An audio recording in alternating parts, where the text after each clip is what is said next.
Hi everyone, and welcome back to the Millcreek Government Channel. I'm Jessica Stutzman. Here at the Millcreek Government Channel, we want 2017 to be your best year yet and have found some local resources and events to make sure you're well on your quest towards self-improvement. Chances are you have heard there are many holistic benefits to listening to classical music, decreasing blood pressure, boosting memory, sparking creativity, and fighting depression, just to name a few. Joining us today to share some upcoming special events in the classical music scene is the Executive Director of the Erie Philharmonic, Steve Weiser. Steve, thank you so much for joining us today. I'm so excited to have you here. We have a big announcement we're going to make during the show today, but before we get there, everybody stay tuned, but before we get there, just share some background and some history on the Erie Philharmonic for us. So one of the best things about the orchestra is that we're one of the oldest functioning orchestras in the country. We've been around since 1913, so we just celebrated our 100th anniversary a couple years ago, and before I was Executive Director, I was a musician with the orchestra, so I had the privilege of getting to be on stage a lot of times during that 100th season, which has been a lot of fun. So it's neat to work with an orchestra with this much history. We learn a lot by sort of going back to the archives, that we can see program books from the 1913s, 14s, everything up through the 50s and 60s. With the 50th anniversary, we found a record from a State Department recording in 1950, so we have history that goes kind of back through it. Oh, that's wonderful. So it's been nice, and then seeing now, when I started about a year and a half ago, we had a whole staff turnover. So it's nice with an orchestra with that much history, and you looked at the staff, and we had 5 people that hadn't been there for longer than 2 years. So it was sort of fun to be like, how did we do this last year? And like, it doesn't matter. This is how we're going to do it this year going forward. And that, I think, has really sort of helped kind of kickstart the last 2 years with the Phil. We have new website, new color scheme, new logo, a new office. So there's sort of, it's a whole new chapter here with the orchestra. Right, a lot of fresh new beginnings. Definitely. We were utilizing online social media a lot more, a big Facebook presence, which has really been good, and we can actually see people purchasing tickets through Facebook. So it's nice to see that the additional benefit really works for that. And I do have to say, you guys should check out their website. I just was, looking through everything coming into this interview, and it is so clear and crisp, and the pictures you have on the website are so vibrant, it makes you want to attend the event. That's what we do. Is anyone that knows me really well knows that I'm an horrible and Apple geek, and we really wanted things on the website to be sort of very, very simplistic. It's always been Apple's design motto, and really wanted to have the sort of same thing. The website's almost vague on purpose, where it sort of encourages you to scroll through it. You have very big pictures, and you have to move down to get to the text. And the secret thing of the website is that we do that all in-house. That's all done on my computer. We don't outsource it. We do it all internally. Oh, that's wonderful. And that probably saves you a lot of money too. It saves you money. It gives you total control. That if you find a typo, when you get done a concert that next morning, you can change out so it looks like the next concert coming up. You're always staying with it, and you encourage people to go on the website. We have a history section where you can actually listen to archive recordings, you can view old program books, we have bios about all the soloists, so we want people to spend a lot of time on the website. Oh, and I did. Trust me, you will too, so you need to get on there and check it out. And tell me, you just became the Executive Director. What was that like? What made you want to take that role? So for me, I moved to Erie initially from Philadelphia to be the General Manager of the Erie Chamber Orchestra out of Gannon. And while I was doing that, I was a musician with the Philharmonic. So I would sort of get to be the manager of the musicians in one sitting, and then get to play side by side with them when I would go play with the Phil. And then last summer there was a management change at the Phil, and they actually reached out to me, and they asked if I would have any interest in the position. I said yes, and after a few short weeks I ended up with the position, and the second day on the job they're like, congratulations, you have to move offices. So you kind of hop in running with a project and go from there. Right. And tell us, for everybody who doesn't know, what is the mission statement of the Erie Philharmonic? So the main tenets of it are to enrich, entertain, and educate people of all ages across the region with music. And that was one of the biggest things that we really tried to get back to when I started with our whole new staff, was to get back to those 3 tenets. And we were always really good with the entertain portion of it because we play concerts. That's the easy one. But we really wanted to focus more on the enrich and the educate. And that led a lot of the outreach that we started last year. We donated a couple upright pianos to different facilities across the county. We had guest artists go out and do special visits. We teamed up with PNC for their Grow Up Great program, and then we started a long-term residency at the St. Benedict Center for early preschool kids for 60 days worth of education that we received a big grant from. And those were all new things that we started within the last year and a half to get back to that mission statement, especially to enrich and to educate. And I mentioned some health benefits because, of course, now that it's the new year, we have all of these great New Year's resolutions. Right. But what do you think? Why do you think it's so important to start kids early off listening to the classical music and just, picking up an instrument and doing something like that? I mean, there's so many different facets to it alone of them, keeping them involved and giving them something to do. I knew that probably one of the reasons why my mom started me on the piano and as a drummer early was just to keep me out of trouble or keep me out of her hair, one way or the other. It's distracting. Definitely, it keeps you going for a while. But there are hundreds of studies that talk about the benefit that you get, not only in sort of English skills and math skills, but even in just staying in school longer. I mean, there's so many benefits that the earlier you start it in children, the more it just stays with them throughout every part of their life. And whether they grow up to become necessarily an orchestra musician or just a donor or a patron of the arts, odds are if you start by putting a drum in their hand, I'm biased, I'm a drummer, but putting a drum in their hand when they're 5 and 6, they'll be the people that will come see concerts when they're 35. And that's what we're really looking to build. That's incredible. So I want to not waste any more time. I want to get into our big announcement because I want to spend the whole rest of the show talking about this. Got it. I'm going to actually let you lead into it. And, Okay. and what is the big announcement you have for us? So for us coming up in the first week of March, we have probably one of the top living piano players of all time is coming to Erie, Pennsylvania. His name's Emmanuel Axe, and he'll be spending 4 days here in Erie. And the best way to describe who he is, if you don't know Emmanuel Axe, is that he's the Yo-Yo Ma of piano. It's the best way to put it. Even so much that when Yo-Yo Ma needs a piano player, he chooses Emmanuel Axe. So for us to get this living legend to come here would sort of be a coup for any orchestra our size. He's going to be here for 4 days doing master classes, special events, concerts, which we can talk about later. But the best part of his visit here is that he's coming at no cost to the orchestra. And you did tell me this story right before we Right. started the show. What spurred this? What spurred him coming here? This is a really great story. So right when I started with the Philharmonic, Daniel Meyer, the music director, and I had talked about some special projects of what we wanted to get this season. And one of the things he had told me about was that Emmanuel Axe had gone to his orchestra in Asheville and actually had performed a free residency there. And he's like, all you have to do is just send an email, sort of apply to his agent, talk to him, tell the story, and then he picks one orchestra in the world to visit each year for this.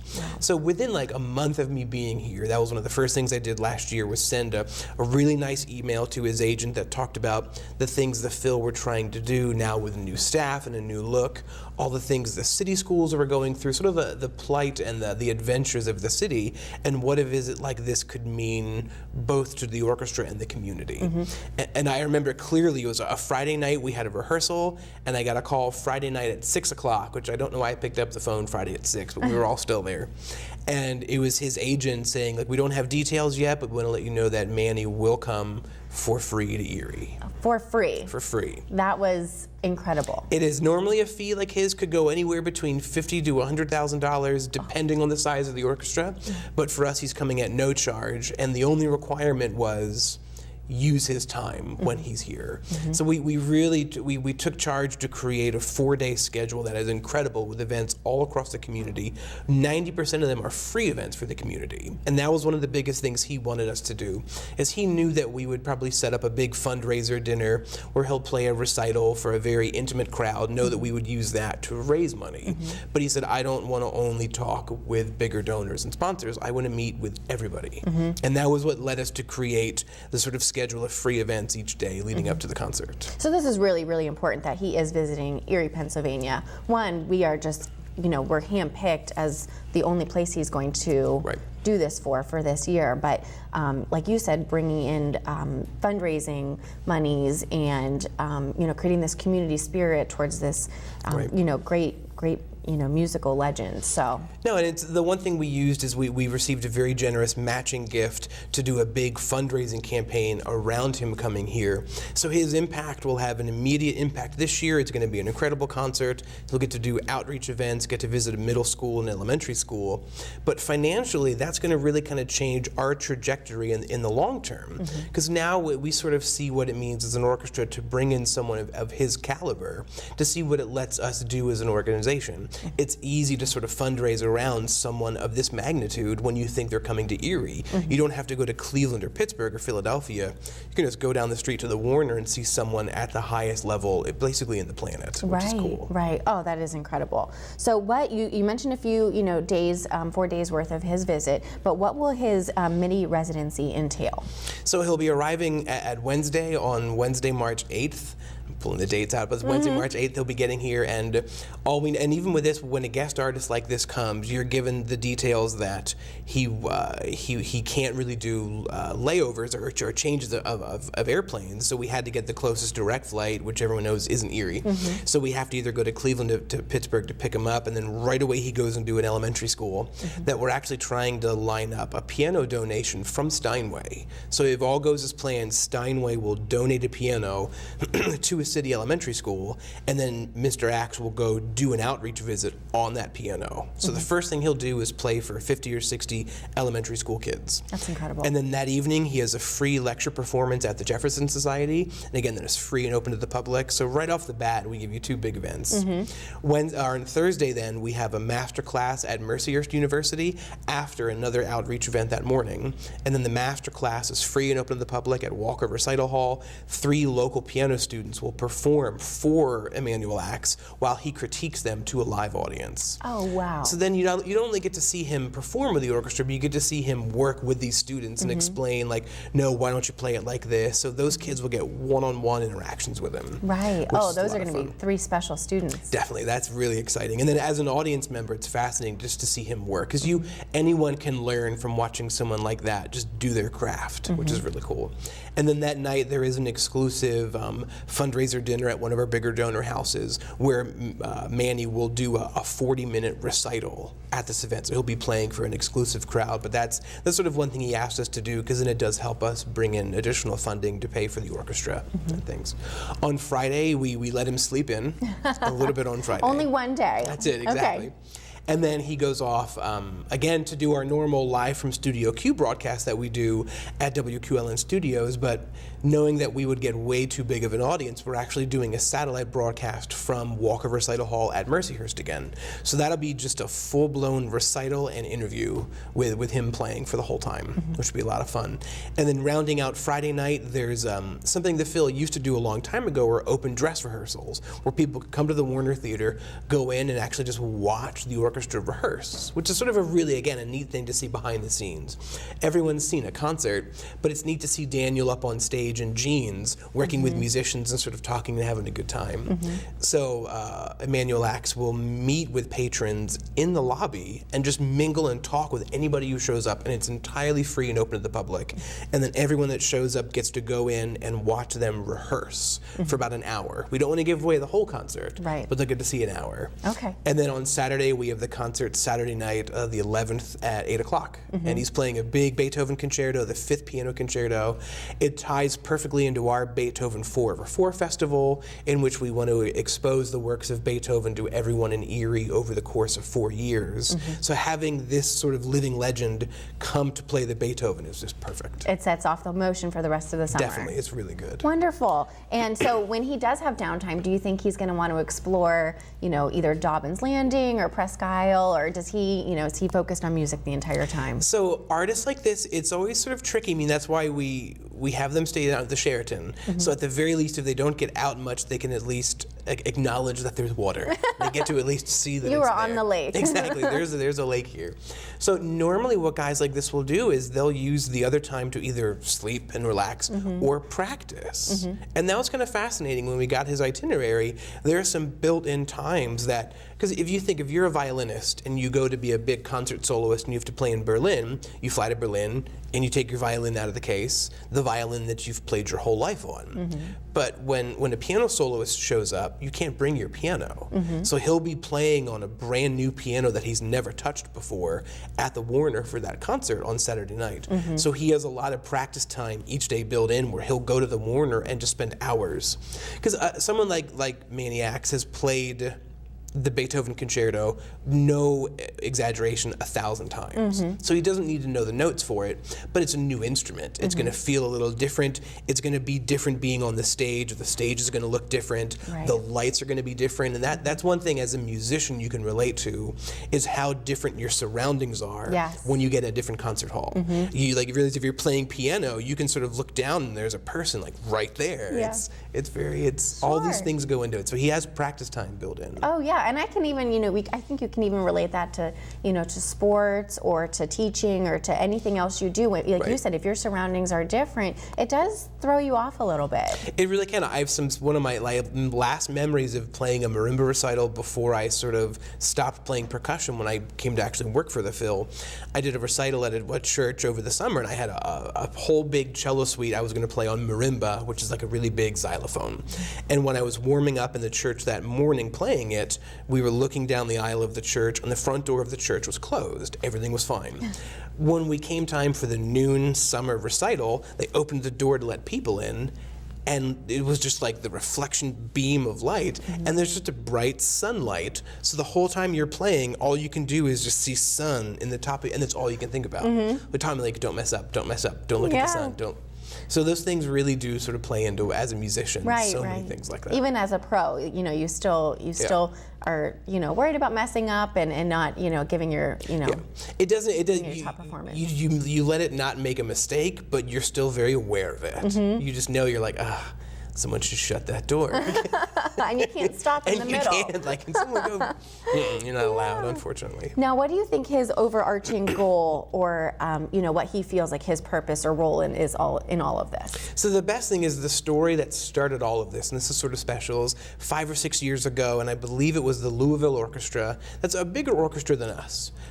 They hired Emmanuel Lax to come in and be their soloist. He left, went back home to New York, and then he saw in a newspaper article like that next week that the Louisville Orchestra went bankrupt.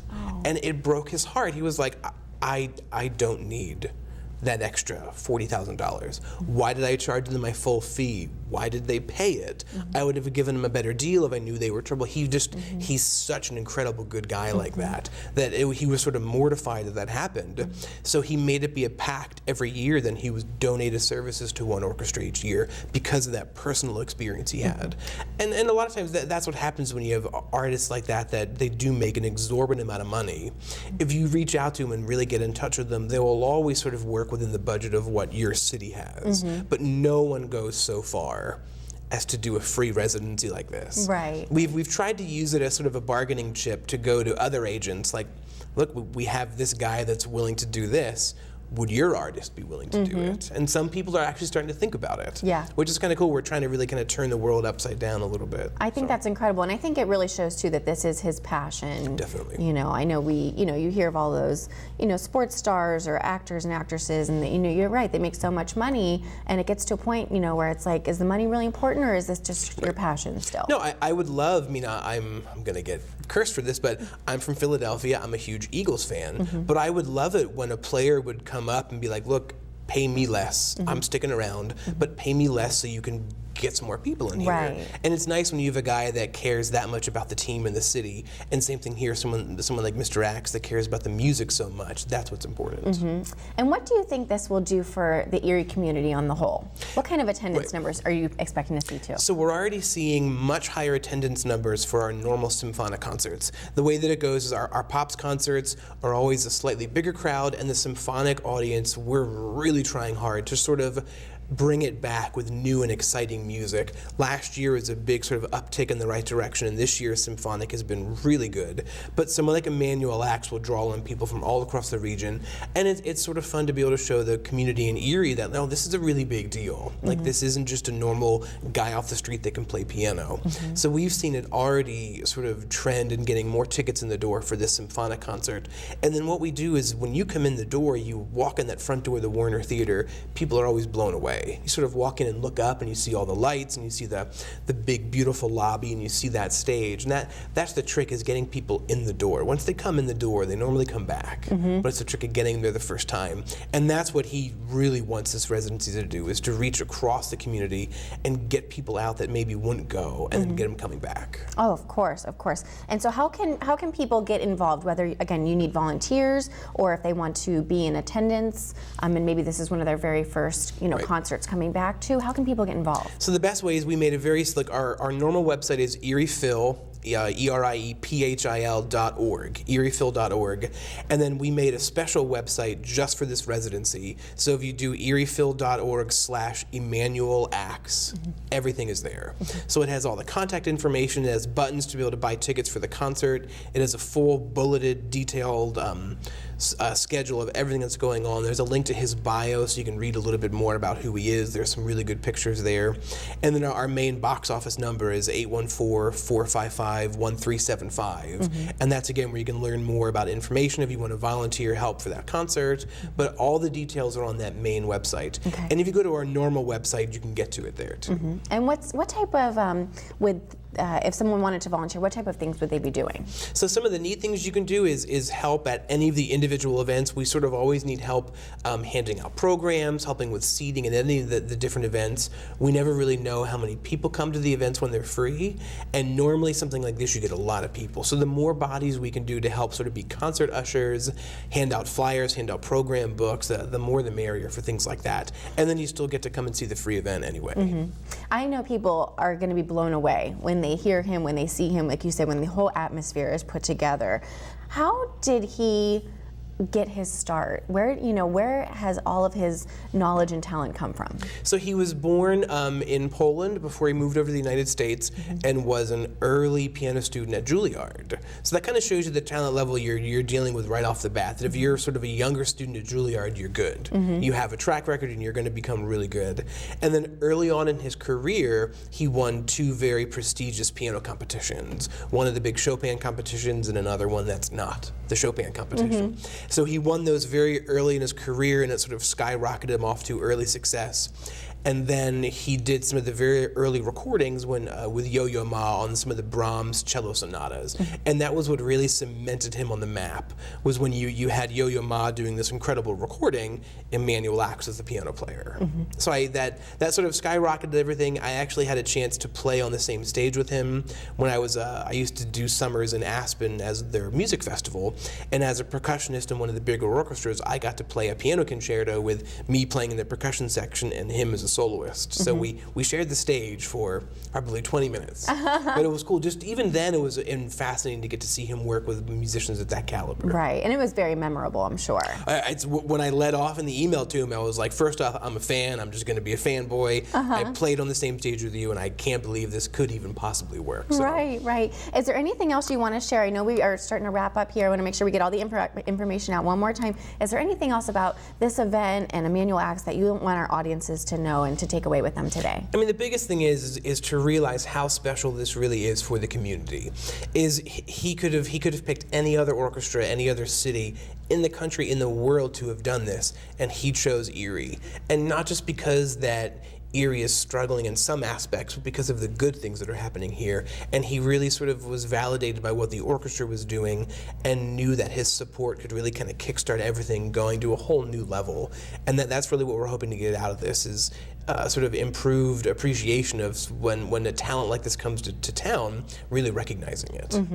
And tell our viewers again one more time, I don't want them to forget, what is the week he's coming? So he's here from March 8th through March 11th. So March 11th is the Saturday night concert. So it's from that Wednesday up to that Saturday night, and everything happens sort of within a good, succinct time frame. Okay, and so they should come out, make sure you check out the free concerts, get online. Again, you have the dinner fundraiser event.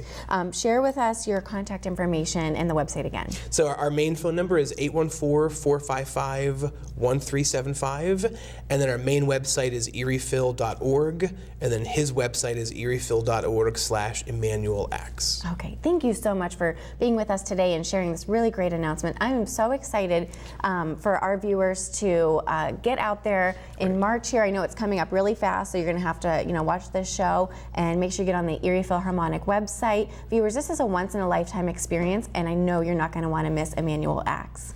Until next time, thank you for tuning into the Millcreek Government Channel, and have a wonderful day.